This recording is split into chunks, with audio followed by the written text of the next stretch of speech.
মেয়েদের জীবনটা কি অদ্ভুত তাই না? মেয়েরা ছোটবেলা থেকেই অন্যের উপর ডিপেন্ড করে বাঁচে। এই যে বিয়ের আগে বাবার উপর ডিপেন্ড করে আর বিয়ের পর স্বামী সন্তানের উপর, এভাবেই মেয়েদের সারাটা জীবন কেটে যায়। প্রতিটা মেয়েরই সকালে ঘুম থেকে উঠে রাতে ঘুমানো পর্যন্ত হাজারটা কাজ করা লাগে। আজকে সকাল থেকে আমি কি কি কাজ করেছি সেগুলোই আপনাদের সঙ্গে শেয়ার করব। হ্যালো এভরিওয়ান, আসসালামু আলাইকুম। আশা রাখছি সবাই অনেক বেশি ভালো আছেন।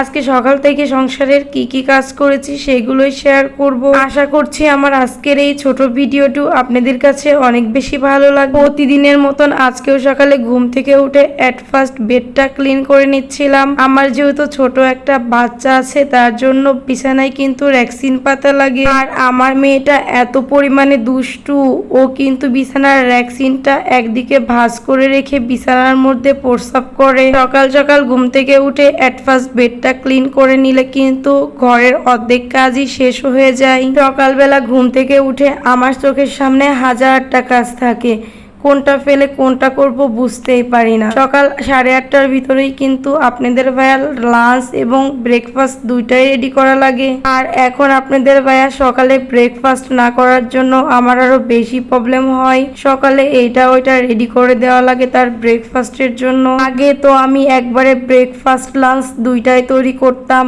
বাট এখন তো ব্রেকফাস্ট আলাদা তৈরি করা লাগে আর দুপুরের লাঞ্চটা আলাদা তৈরি করা লাগে। দেখুন সকাল সকাল এমন ফ্রেশ একটা রুম থাকলে আর কি লাগে, মনটাই ভালো হয়ে যায়। কিন্তু আমার এই রুমটা না আমার কাছে অনেক বেশি ভালো লাগে।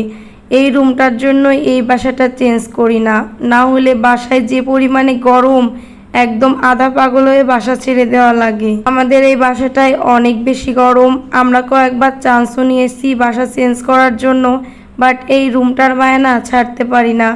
আর আপনাদের ভাইয়া তো 3 বছর পর পর পোস্টিং দিয়ে দেয়। ভেবেছি যে 3 বছর এই বাসায় থেকে অন্য কোথাও তো চলেই যাব। আর বাসা চেঞ্জ করা তো অনেক বেশি ঝামেলা। তো আমি কথা বলতে বলতে ওয়ার্ড্রোপের উপরটাও ক্লিন করে নিচ্ছি। ওয়ার্ড্রোপের উপরটা তো আমাকে প্রতিদিন ক্লিন করা লাগে। কোথা থেকে যে এত বেশি ময়লা আসে বুঝতেই পারি না। আমার মেয়েটা হওয়ার আগে কিন্তু আমার রুমগুলো এত নোংরা হইতো না। আগে তো আমি 7 দিন পর পর রুম ঝাড়ু দিলেও রুম থেকে ময়লা বের হইতো না। সকালবেলা উঠে রুমটা ক্লিন করে সব দিকে গুছিয়ে ফেললে আর কোনো আলসামি কাজ করে না শরীরে। আর আপনাদের ভাইয়া কি করেছে জানেন? এই গরমে হাঁসের ডিম নিয়ে এসেছে। আপনাদের ভাইয়ার এমনিতেই অভ্যাস আছে, সে প্রতিদিন সকালে একটা করে হাঁসের ডিম খায়, বাট আমি গরমের জন্য তাকে নিষেধ করেছিলাম, বলেছিলাম হাঁসের ডিম খাওয়া লাগবে না গরমের এই কয়দিন। বাট সে আবার হাঁসের ডিম নিয়ে এসেছে। আমি তাকে বললাম যে তুমি হাঁসের ডিম কেন নিয়ে এলে? বলে তার নাকি লো প্রেশার আর সে এসির মধ্যে থাকে, তার নাকি কিছু হবে না। এই কথাটা শুনে তো আমি হাসতে হাসতে শেষ। একটা মজার বিষয় কি জানেন? আপনাদের ভাইয়াকে যদি বলি গরমের দিনে গরুর মাংস কম খাইতে, বলে আমি এসির মধ্যে থাকি, আমার কিছু হবে না, তুমি কম খাও। যাই হোক, আজকে সকালে একটু করলা ভাজি করেছিলাম আর গরুর মাংসই রান্না করেছিলাম। রান্না বলতে আমার আম্মু রান্না করে পাঠিয়েছে, সেটাই ফ্রিজিং করা ছিল, গরম করে নিয়েছি। আর এই করলাগুলো কিন্তু বাড়ি থেকে পাঠিয়েছে। করলাগুলো না নষ্ট হয়ে যাচ্ছে। আমি একটা ভিডিওতে শেয়ার করেছি আমার বাড়ি থেকে কত কত সবজি পাঠিয়েছে।